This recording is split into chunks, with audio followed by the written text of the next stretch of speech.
Magandang araw sa inyong lahat. Ito na naman ang ating another vlog. Pagluluto ulit. Pagluluto natin ulit ito ng ginataang gabi.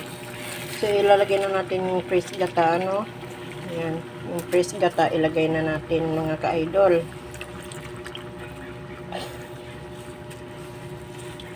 Patutuyuin natin yan hanggang sa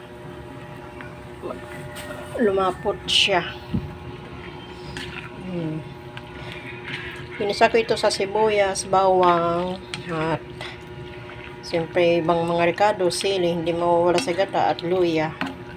Yan ang importante dito sa luluto. So hinaluan rin natin ng karni, saka daing. Mayroon din siyang daing.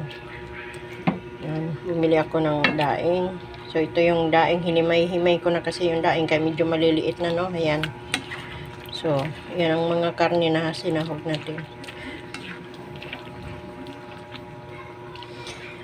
Ulam para sa tanghalian mga ka-idol, hanggang hapunan na ito mga ka-idol. Kaya dalawa kami ulit kakain ngayon. So, hindi namin lahat yan maubos, no? Titirahan ko ang aking mga anak na nasa trabaho.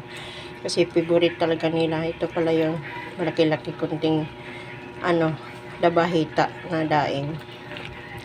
Yan ang mga ka-idol.